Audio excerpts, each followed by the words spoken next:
ہماری اور آپ کی خوش نصیبی ہے کہ ہمارے بیچ حضور سیدی محدث کبیر حضرت علامہ مولانا مفتی اعظم علامہ ضیاء المصطفیٰ صاحب قبلہ دامت برکاتہم القدسیہ کے صاحبزادے اور آپ کے ولی عہد حضرت علامہ مولانا مفتی محمد ابو یوسف محمد اظہری دامت برکاتہم القدسیہ ہمارے بیچ تشریف فرما ہے۔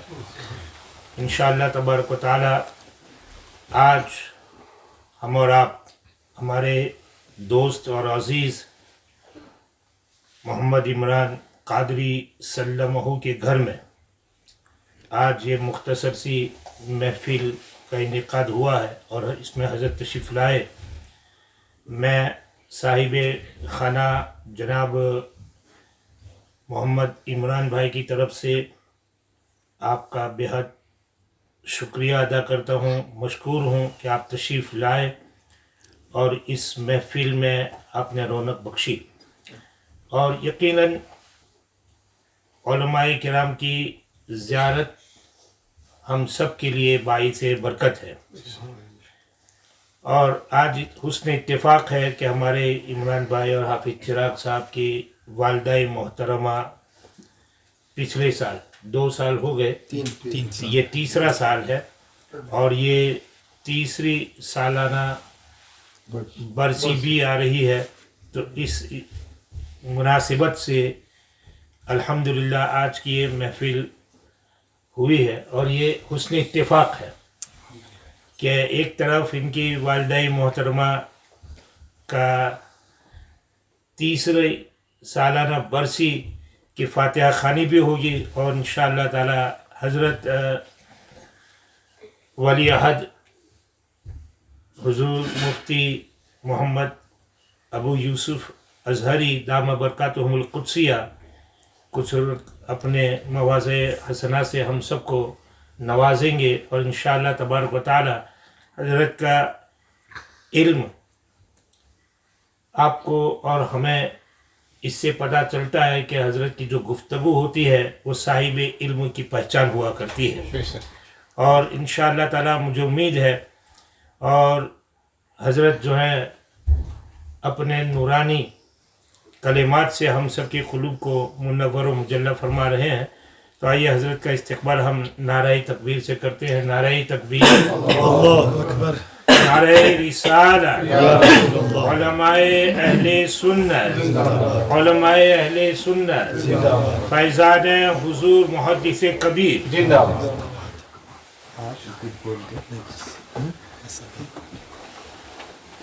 بسم اللہ۔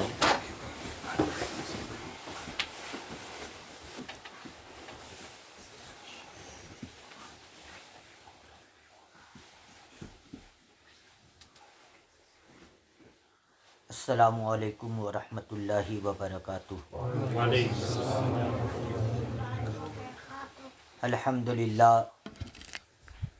الحمدللہ وکفیٰ والصلاۃ والسلام علی عبادہ الذین اصطفیٰ،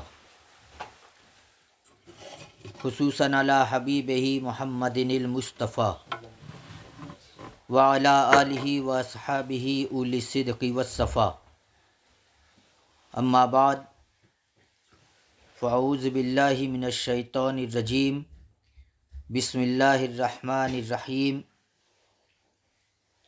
یا ایہا الذین آمنوا اتقوا اللہ وکونوا مع الصادقین۔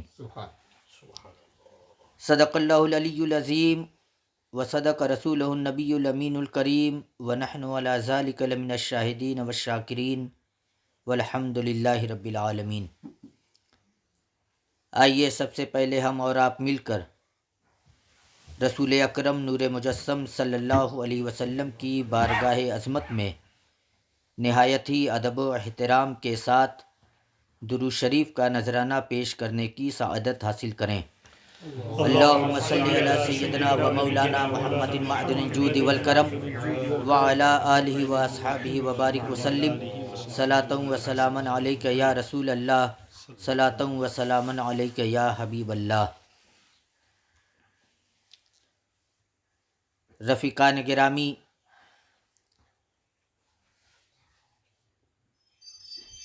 انسان کے زندگی کے دو پہلو ہوتے ہیں. ایک پہلو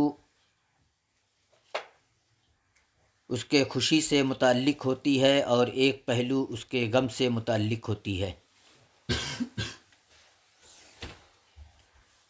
دنیا میں بہت سارے مذاہب کے لوگ آباد ہیں. وہ اپنے اپنے طریقے سے اپنے خوشی اور غم کا اظہار کرتے ہیں. لیکن ہم اہل سنت و جماعت کا جو طریقہ رہا ہے اور بزرگوں سے جو ہمیں حاصل ہوا، وہ یہ ہے کہ ہمارا جینا اور ہمارا مرنا یہ سب اللہ اور اس کے رسول کی رضا کے لیے ہے.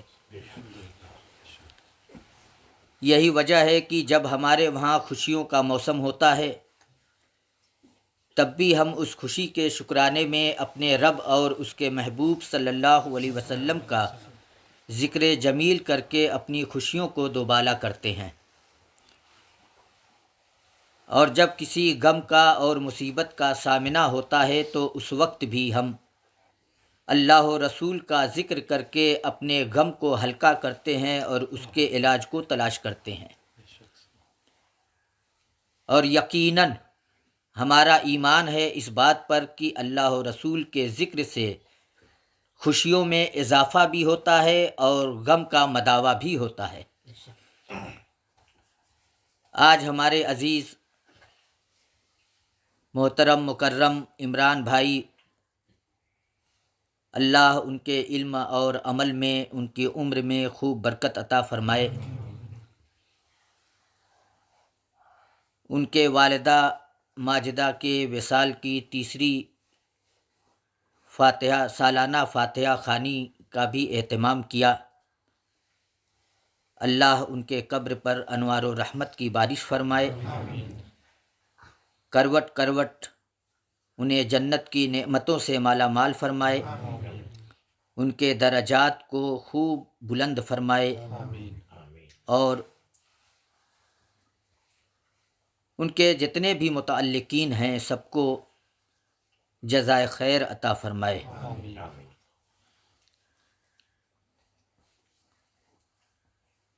رفیقان گرامی،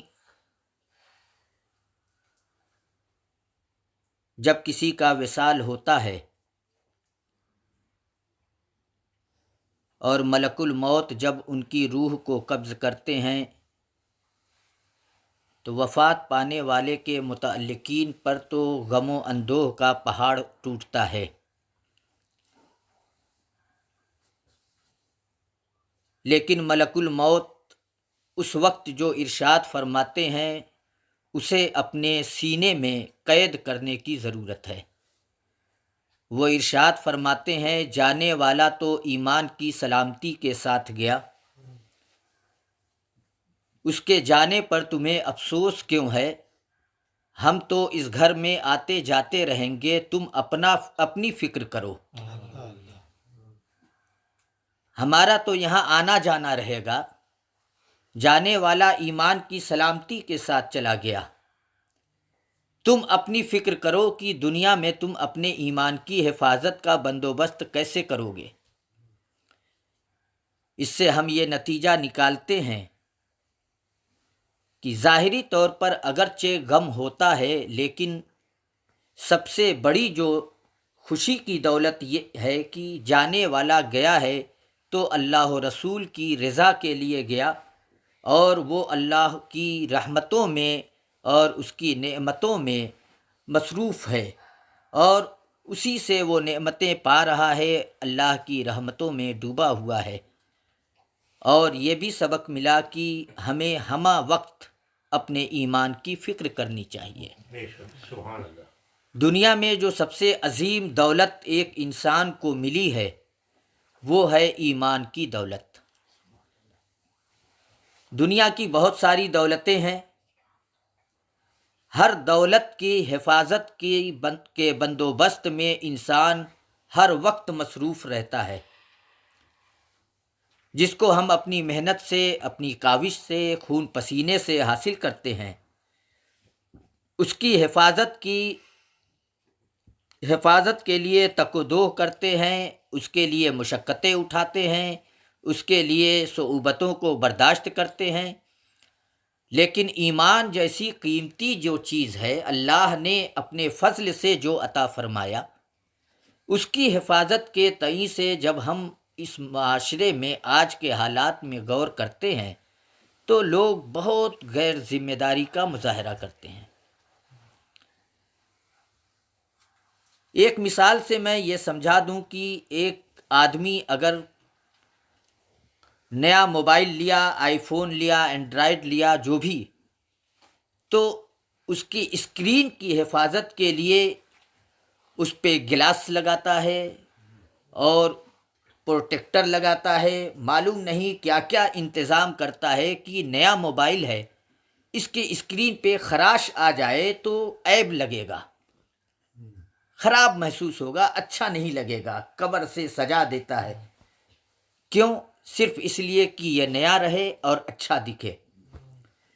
لیکن جب ہم ایمان کے تعلق سے اس چیز کا مطالعہ کرتے ہیں تو لوگ اپنے ایمان کی حفاظت کے لیے اس طرح کا بندوبست کا انتظام نہیں کرتے ہیں۔ وہ ہر اس شخص سے ملنے سے پرہیز نہیں کرتے جن کی ملاقات سے ایمان پر خراش پڑتا ہے، بلکہ اب تو یہاں تک حالات ہو گئے کہ جس کی ملاقات اور دوستی سے ایمان برباد ہوتے دیکھتا ہے آدمی، اس سے بھی پرہیز نہیں کرتا ہے، چہ جائے کہ یہ احتیاط کرے کہ ایمان پر خراش نہ پڑنے پائے۔ اللہ رب العزت ہمیں اس بارے میں توفیق خیر عطا فرمائے کہ ہم اس لازوال نعمت ابدی کی حفاظت کے لیے اپنی جان، اپنے مال، اپنے عزیز و اقارب سب کو قربان کر دیں۔ یہ زمانہ بہت فتنوں کا زمانہ ہے۔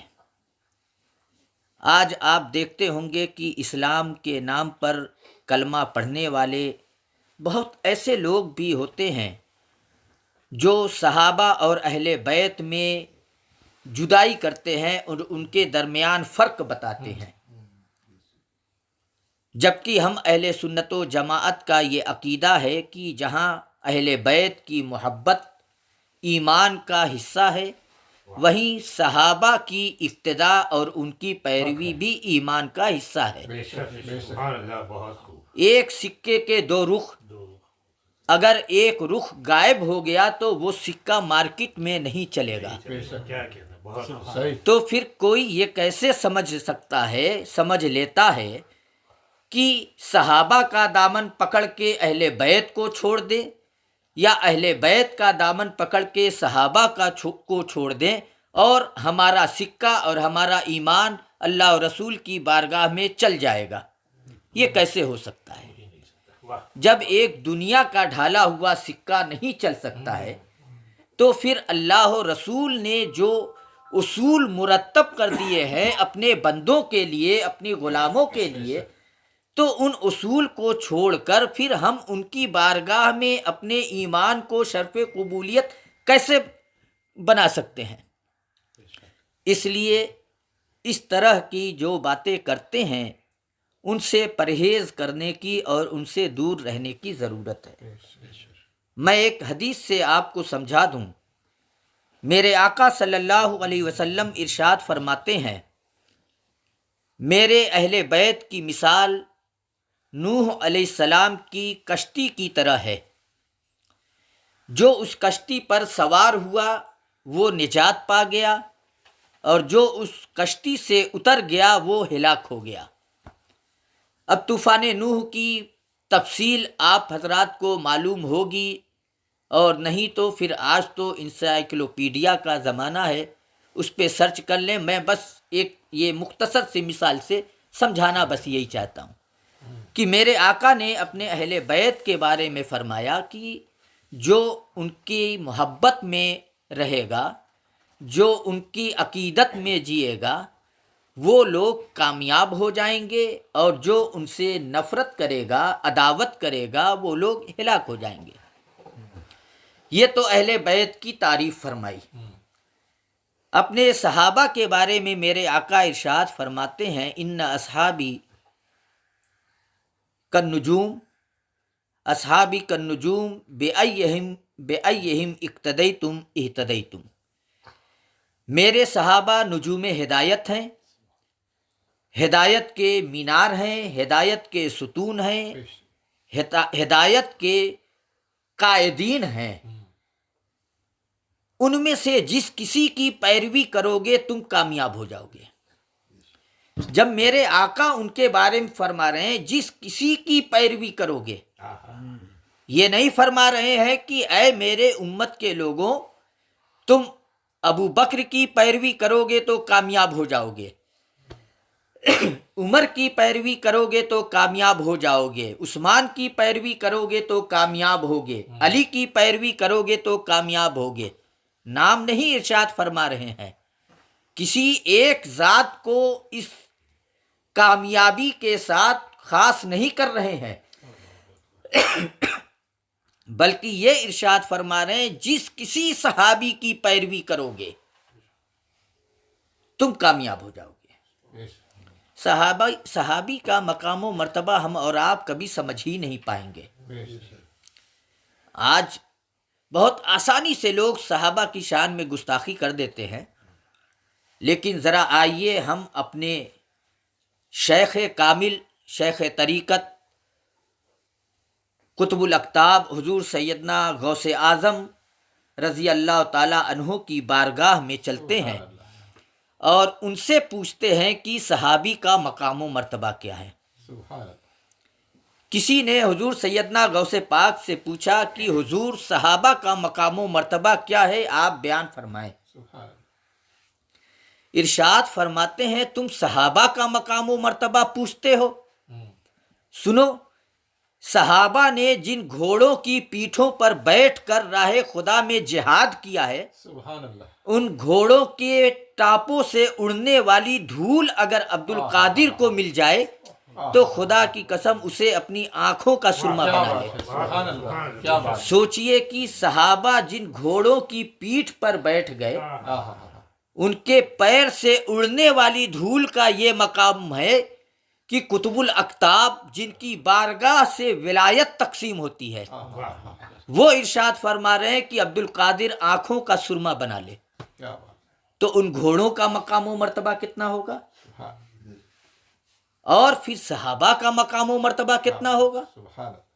یہ ہمارے اور آپ کے تصور سے بالاتر ہے۔ میرے آقا دوسری جگہ ارشاد فرماتے ہیں تم میں سے اگر کوئی احد پہاڑ کے برابر سونا راہ خدا میں خرچ کرے، احد پہاڑ کتنا بڑا ہے، 1-2 کلو کا نہیں ہے، ہزاروں لاکھوں ٹن کا ہوگا، اس سے بھی بڑا ہے، 12 کلومیٹر کی دوری میں پھیلا ہوا وہ پہاڑ ہے۔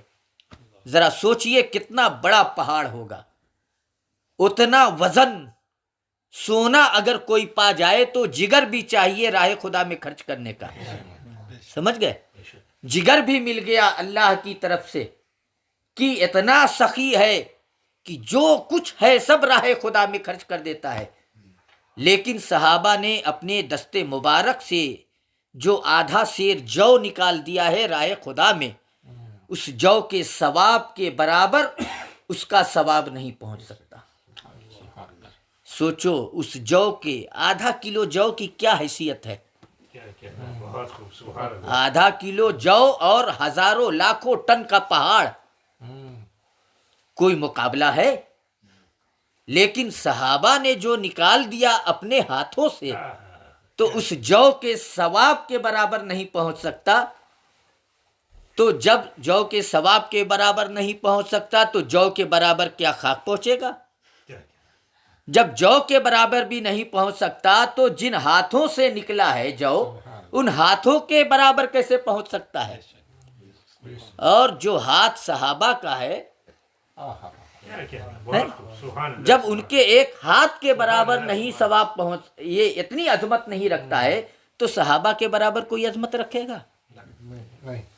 میرے آقا ارشاد فرماتے ہیں دوسری جگہ، اللہ اللہ فی اصحابی من احبہم فبحبی احبہم ومن ابغضہم فببغضی ابغضہم، اللہ کا واسطہ دیتا ہوں میرے صحابہ کو میرے لیے چھوڑ دو، سن لو، جو میرے صحابہ سے محبت کرتا ہے تو اس لیے محبت کرتا ہے کہ مجھ سے محبت کرتا ہے، کیا کہنا، بہت خوب، بے شک، اور جو میرے صحابہ سے نفرت کرتا ہے تو اس لیے نفرت کرتا ہے کہ وہ مجھ سے نفرت کرتا ہے۔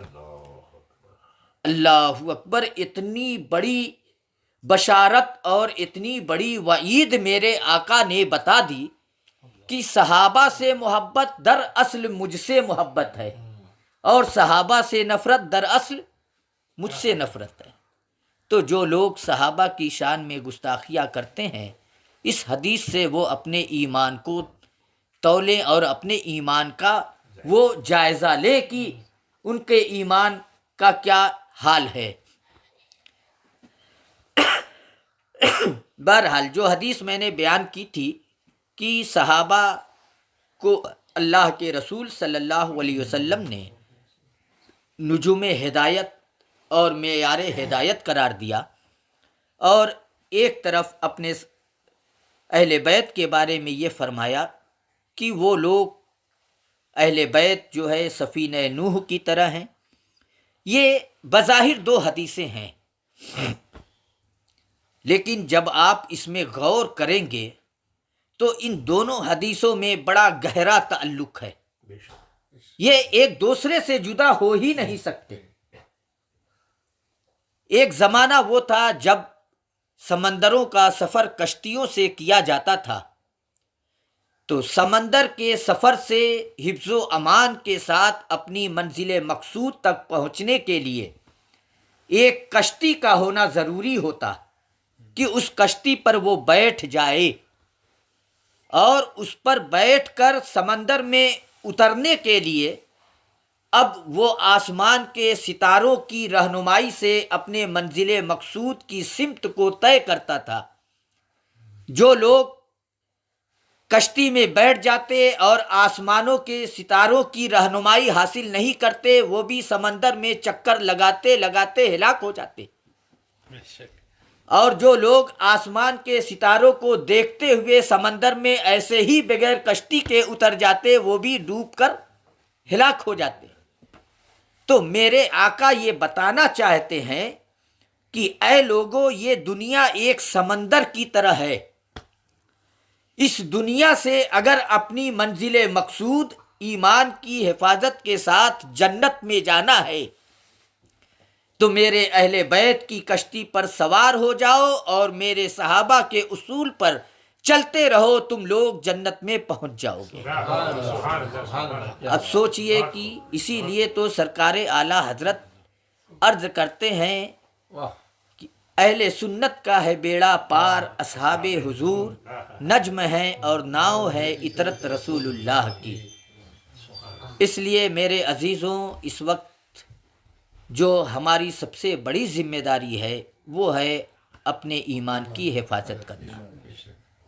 اس کی طرف سے جو غافل ہوا کہ یہ کہا کہ میرا ایمان اتنا کمزور ہے کہ میں وہابی سے ملوں گا یا اس کی چائے پیوں گا تو میں کافر ہو جاؤں گا، بلا شبہ آپ کافر تو نہیں ہوں گے، لیکن آپ نے اپنے کفر کی راہ کھول دی، اپنے ایمان کی طرف سے آپ مطمئن ہو گئے، جبکہ حضرت ابن ابی ملیکہ رضی اللہ تعالی عنہ، بخاری شریف کی حدیث ہے، ارشاد فرماتے ہیں کہ میں تقریباً 30 صحابہ سے ملا ہوں۔ میں نے کتنے صحابہ سے ملاقات کی؟ 30 صحابہ سے، لیکن میں نے ان میں سے کسی کو یہ کہتے ہوئے نہیں پایا کہ وہ یہ کہتے ہو کہ میرا ایمان جبریل اور میکائیل کی طرح ہے۔ وہ لوگ ہمیشہ اپنے ایمان کی طرف سے فکر مند رہتے اور اس کی حفاظت کا انتظام کرتے رہتے۔ سوچو صحابہ کا یہ عالم ہے ایمان کی حفاظت کے تعلق سے، تو ہمیں کتنی زیادہ ضرورت ہے اس بات کی کہ ہم اس کی طرف توجہ کریں۔ اللہ نے حضرت جبریل اور میکائیل علیہ السلام کو معصوم بنایا ہے، تو وہی فرمان ہے کہ جبریل اور میکائیل کی طرح ہمارا ایمان نہیں ہے کہ ہم کچھ بھی کریں ایمان پہ کوئی حرف نہیں پڑنے والا ہے۔ وہ معصوم ہیں، ان سے غلطی ہو ہی نہیں سکتی۔ ہم انسان ہیں، ہم معصوم نہیں ہیں۔ انبیاء کرام کی مقدس جماعت معصوم ہے، ہم معصوم نہیں ہیں، اس لیے اس کی طرف سے فکر مند رہیں۔ صحابہ کے نقش قدم پر ہی چلنا نجات کی دلیل ہے اور نجات کی نشانی ہے۔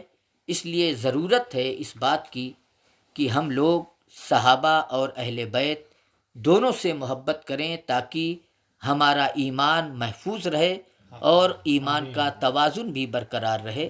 اللہ تعالی ہم سب کو جزائے خیر عطا فرمائے اور ہمارے ایمان کی حفاظت کا بندوبست بھی فرماتا رہے۔ وآخر دعوانا ان الحمدللہ رب العالمین۔ السلام علیکم ورحمۃ اللہ وبرکاتہ۔